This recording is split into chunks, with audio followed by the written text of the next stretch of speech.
बिस्मिल्लाहिर्रहमानिर्रहीम। हम सवाल स्टार्ट करते हैं 2021 का स्प्रिंग, बिल्कुल रिसेंट अटेम्प्ट का टॉपिक हमारे पास चेंज इन इक्विटी।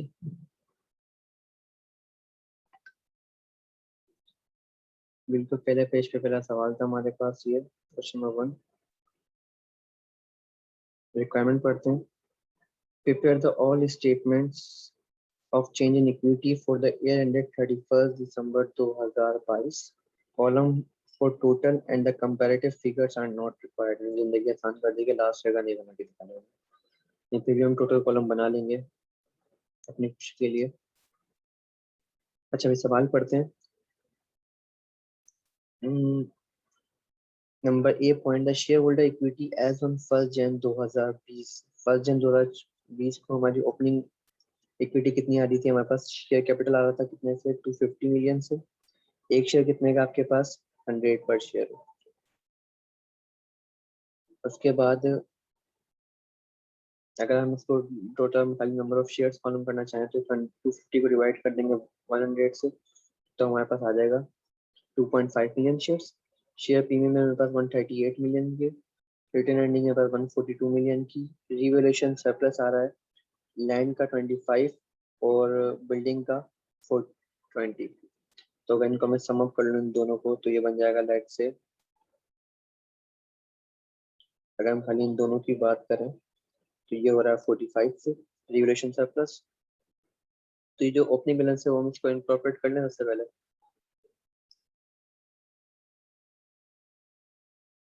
लास्ट सवाल का बना हुआ है तो इसको चैनल को काट देते हैं, सही डाल देंगे इसके आगे। तो बैलेंस एज ऑन 1 जनवरी 2020। आप ये कॉलम नहीं बनाना आप लोगों ने, क्योंकि महंगा बन गया इनसे। तो हमारे पास 250 से शेयर कैपिटल है, 138 से शेयर प्रीमियम में 250 से 138 से देन 45 से हमारे पास रिवैल्यूएशन सरप्लस है और 142 से हमारे पास क्या है? Retain earning. जो ओपनिंग बैलेंसेस थे वो हमने सम करके यहाँ पे लिख दिए, जैसे 25 और प्लस 20।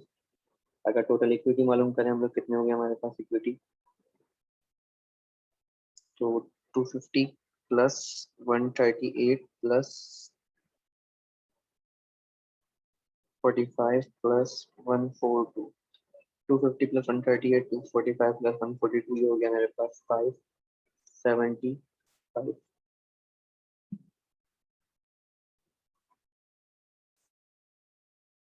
उसके बाद नंबर सेकंड पॉइंट पे, the profit and the transfer of incremental depreciation as per the draft financial statement for the year ended 31st December 2020 amounting to 45 million and 5 million। Means आपके पास प्रॉफिट कितना आ रहा है 45 से और incremental depreciation कितनी आ रही है 5 से। ठीक है, मीन्स ये इनकॉर्पोरेट हो चुका है हमारे पास। सेकंड पॉइंट पे 2 पे, dividend for the last 2 years. Last years के मैंने दिए हैं, 2019 का बैलेंस दिया हुआ है एंटायर। ये 2019 में पे हो चुका होगा, मीन्स इस साल के लिए रेलिवेंट नहीं है। लेकिन 2019 का जो फाइनल डिविडेंड मिलेगा कब मुझे? 2020 के अंदर, तो मेरे लिए क्या ये रेलिवेंट है। उसके बाद फिर 31 दिसंबर 2020 पे इंटायरम मेरे लिए रेलिवेंट होगा, और फाइनल डिविडेंड है 2020 का, तो मिलेगा कभी 2021 में जाके, तो हमारे लिए ये इरेलीवेंट है। देन उसके बाद नंबर 4 पॉइंट पे बोला इसने मुझे, a use the revaluation model for the subsequent measurement for its land and building only. सही है। The revalued amount of land and building has been assessed at the 31st December 2020, but not incorporated in the financial statement, draft financial statements।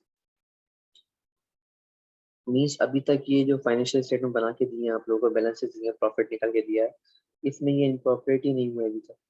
Means ना ये SSC में गए होंगे ना ये SSCI में गए होंगे, तो अभी इनकॉर्पोरेट करना बाकी। मीन्स जो प्रॉफिट जो है हमारे पास 45 से जो प्रॉफिट आ रहा है हमारे पास, ये अभी सही नहीं है। तो मीन्स इसको हमें क्या करना है? सही करना है, क्योंकि ये पॉइंट इसमें अभी असेस नहीं हुआ है, तो इनकॉर्पोरेट नहीं हुआ अभी तक। तो देखते हैं क्या चीज होती है। The relevant details are as under. Balance दिया हुआ है मुझे ऑन 31 दिसंबर 2020 बिफोर रिवैल्यूएशन कितने से? कॉस्ट दी हुई है मुझे 75 से, एडमिनिस्ट्रेशन नहीं होती लैंड की, और बिल्डिंग की दी हुई है मुझे 240, और एक्यूमुलेटेड डेप्रिसिएशन आ रहा है मेरा 60 से। तो अगर यहाँ मैं चेक करूँ तो मेरे पास डब्ल्यूडीवी कितनी आई होगी मेरे पास? 180 से। बिल्डिंग का रिवोल्यूशन अमाउंट जो है वो आ रहा है 158, और लैंड का जो अमाउंट आ रहा है वो है 65। मीन दोनों चीजें क्या हो रही हैं? डाउनवर्ड जा रही है। तो सबसे पहले मुझे प्रॉफिट को सही करना है, क्योंकि हम लोग हमेशा बात करते हैं कि कोई करेक्शन ऑफ एरर या अकाउंटिंग पॉलिसी का चेंज हो वो इंकॉर्पोरेट करेंगे, फिर टोटल कॉम्प्रिहेंसिव इनकम प्रॉफिट और अकाउंट वो सीआई को हम क्या करते हैं? इंकॉर्पोरेट करते हैं। तो हमें दोनों को ये पॉइंट करना है सबसे पहले हमें। तो प्रॉफिट हमारा गलत आ रहा है इस बार का, क्योंकि एक पॉइंट ऐड होना रह गया है, तो हम उसको सही कर लेते हैं। देन उसके बाद ट्रांसलेशन पे शेयर होल्डर्स जितने भी इक्विटी के अंदर मामला है, बोनस शेयर होंगे या कैश डिविडेंड वगैरह होगा, वो इंकॉर्पोरेट करते हैं, फिर लास्ट में ट्रांसफर कर देंगे। लेकिन इस सवाल में थोड़ा सा बेटर हम चेंज करते हैं। अच्छा, प्रॉफिट जो आ रहा है मेरे पास, प्रॉफिट जो आ रहा है, मैं अगर प्रॉफिट लिखूं कितने से? 45 से। इसको मैं वर्किंग नंबर 1 का नाम दे देता हूँ पहले, ठीक है। और यहाँ लिख लेते हैं मैं ओसीआई, अदर कॉम्प्रिहेंसिव इनकम। अगर कोई रिवैल्यूएशन का डाउनफॉल हो रहा है तो हम क्या करते हैं? उसको इनकॉर्पोरेट करेंगे। सबसे पहले हम बात करते हैं लैंड की।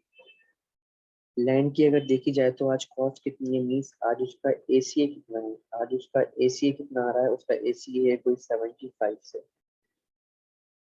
ये कोई डेप्रिशिएट नहीं होता, तो लैंड के अंदर रिवैल्यू कितनी हो चुकी है? 425 से अमाउंट रिवैल्यू हो चुका है। तो मीन्स हमारे पास जो उसका ओरिजिनल अमाउंट होगा, मीन्स एच सी ए जो होगा, हिस्टोरिकल कैरिंग अमाउंट, उसमें ये 25 शामिल नहीं होगा। 25 कॉमन कर लेता हूँ इसमें से, तो कितने बचे? 50। लेकिन मेरे पास जो आज फेयर मार्केट वैल्यू आ रही है, फेयर मार्केट वैल्यू वो आ रही है कोई 65 से। जब तक मैं एच सी ए से ऊपर हूँ तो मीन्स मैं कहाँ फॉल कर रहा हूँ? रिवर्शन सरप्लस में। तो अगर एच सी ए तक नहीं पहुंच रहा तो रिवर्शन सरप्लस से रिवर्ट हो रहा होगा। कितने से रिवर्ट हो रहा है? 10 से। ये क्या है? रिवर्सल। ये क्या? रिवर्शन सरप्लस से हम रिवर्स कर रहे होंगे। इसकी एंट्री पास हो जाएगी, रिवर्शन सरप्लस डेबिट हो रहा होगा 10 से। और लैंड ट्रेड हो रही होगी 10 से, ठीक है। तो मीन सबसे पहले तो मैं क्या कर दूंगा? 10 को माइनस कर दूंगा। उसके बाद फिर बिल्डिंग की बात करते हैं हम लोग। बिल्डिंग अगर मैं आज एसीए देखूँ, मतलब एसीए, अच्छा बिल्डिंग के अंदर से बताया था मुझे ऊपर कि 5 से क्या इंक्रीमेंटल डेप्रिसिएशन भी है। तो इंक्रीमेंटल डेप्रिसिएशन की एंट्री क्या बना रहे होते हैं हम लोग हमेशा? इंक्रीमेंटल डेप्रिसिएशन ये वाली एंट्री, उसको मैं अलग से मार्क आंसर कर देता हूँ। इसकी एंट्री बनती है रिवैल्यूएशन सरप्लस को डेबिट करते हैं और रिटर्न अर्निंग को क्रेडिट करते हैं। कि रिवैल्यूएशन ज्यादा होने की वजह से हमारी डेप्रिसिएशन ज्यादा से आ रही है, तो उसको हम रिवर्स करके रिवैल्यूएशन सरप्लस से हम इसको भेज देते हैं रिटर्न अर्निंग के अकाउंट में, ताकि हमारी इक्विटी सही हो जाए, रिटर्न अर्निंग का बैलेंस कम हो जाए। तो यहाँ से मैंने 20 में से 15 महीने माइनस कर दिया, 5 महीने माइनस कर दिया होगा कि 5 इंक्रीमेंट डेप्रिसिएशन, तो अमाउंट कितना आ रहा होगा बिल्डिंग का? 15 से। तो अब अगर मैं देखूं तो मेरा एस का बैलेंस कितना है? 180 से। और अगर अगर अगर अगर ये रिवैल्यूएशन अमाउंट 15 से ही बचा है तो मेरे पास एच जो होगा, एच जो होगा उसमें 15 कम होंगे, तो कितना हो जाएगा मेरे पास? ये 165। लेकिन मेरे पास जो फेयर मार्केट वैल्यू आ रही है वो आ रही है कोई 158 से। ये मैंने कैसे किया? ये मैंने किया है कि लेट से फर्दर में रिवैल्यूएशन अमाउंट कितना बचा है? 15 बचा है ना खाली। तो अगर लेट से 180 अभी की कॉस्ट है, अगर इसमें 15 में ऐड मैं ना करूँ, 15 का रिवैल्यूएशन अमाउंट है, तो मेरे पास इसका आ जाएगी 80 पे आ जाएगी कि मेरे हिस्टोरिकल वैल्यू कितनी होनी चाहिए? 165 पे। अब अब अगर लेट से मैं अगर एच सी ए से ऊपर हूँ तो मैं रिवैल्यूएशन सरप्लस में हूँ। अगर मैं नीचे जा रहा हूँ मीन्स में मुझे इम्पेयरमेंट हो रही है, मेरा एसेट इम्पेयर हो रहा है, मीन्स ये कहाँ चार्ज होगा? प्रॉफिट एंड लॉस अकाउंट में। तो मीन्स मैं यहाँ से यहाँ जा रहा हूँ, मीन्स कितने का डाउन फ्लो हो रहा है? 22 से, ठीक है।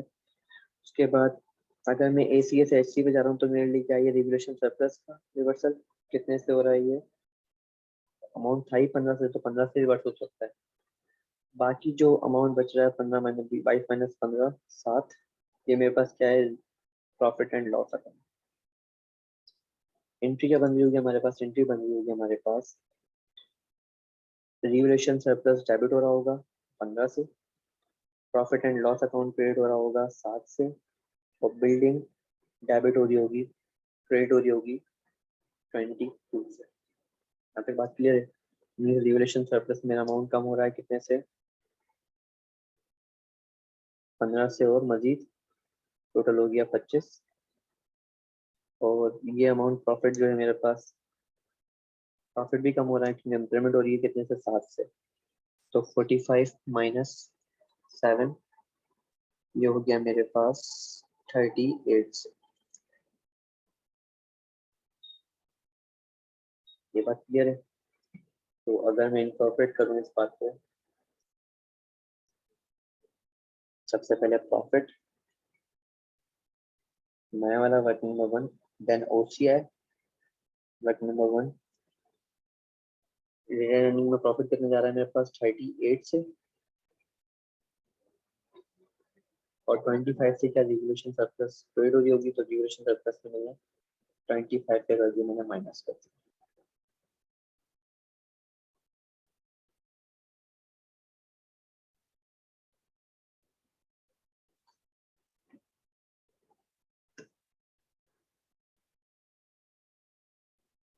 अगर मैं यहाँ पे टोटल करूँ तो ये हो गया 250, ये हो गया 138, ये हो गया मेरे पास 20, और ये मेरे पास हो गया 142 प्लस 38 180। तो 38 यहाँ पे आ जाएगा और 25 से यहाँ माइनस कर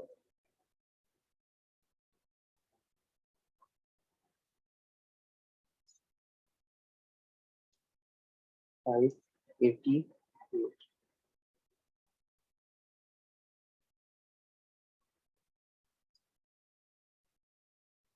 ठीक है, आपने हॉरिजॉन्टल वर्टिकल दोनों तरीके से चेक कर लिया, दोनों सेम। उसके बाद फिर डिविडेंड को इनकॉर्पोरेट करते हैं सेकंड पॉइंट पे। पहले हम लोग हमेशा प्रॉफिट को सही करा, सेकंड नंबर वाला। फिर थर्ड नंबर पे हम लोग ट्रांसमिशन विद शेयर होल्डर्स करते हैं नंबर। आखिरी में हम कौन से करेंगे, ट्रांसफर। अब क्या बोला इसने मुझे, बोनस डिविडेंड देना है फाइनल वाला, कितना 20% से। तो फाइनल बोनस डिविडेंड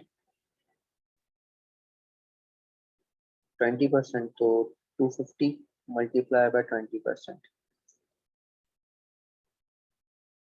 तो कितना आ गया 50 से।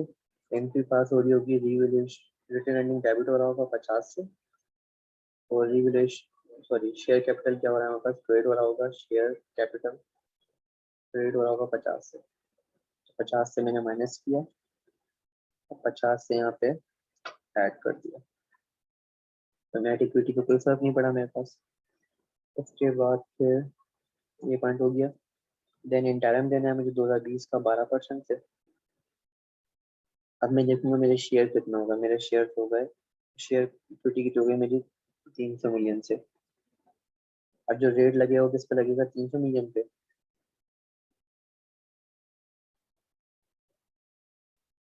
Interim cash dividend 300 multiply by 12%, यहाँ क्या मेरे पास 36 से। तो इसकी एंट्री क्या बन रही होगी, इसकी एंट्री बन रही होगी रिटर्न अर्निंग डेबिट हो रहा होगा 36 से, और बैंक क्रेडिट हो रहा होगा 36 से।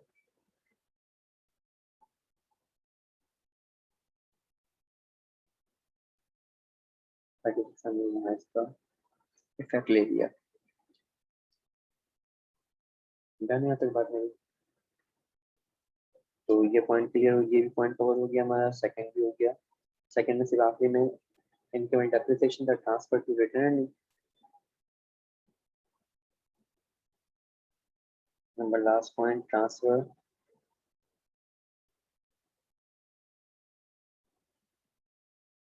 टू रिटेन अर्निंग, कितने 5 से, तो मैंने 5 से यहाँ माइनस किया और 5 से यहाँ पे ऐड कर दिया। नेट इक्विटी पे कोई फर्क नहीं पड़ेगा हमारे पास। अगर मैं टोटल कर लें हम लोग यहाँ पे, तो ये हो गया 300, 138, 15 और 180 प्लस 5 माइनस का 50 माइनस का 36, ये आ गया हमारे पास 99 से। और इन तीनों को प्लस करना अगर हम 15 प्लस 138 प्लस 300, तो टोटल हो गया मेरे पास 553 से। हम चाहें तो ये चेक भी कर सकते हैं कि रिविजन का तो इसमें 15% सही था। ये तो पूरा रिवर्स हो चुका है, नीचे पूरा रिवर्स हो गया और इसमें से 10 माइनस कर चुके हैं, कितना बचा सिर्फ 15, तो ये अमाउंट हमारे पास आ रहा है नीचे 15 से। ये बात क्लियर है?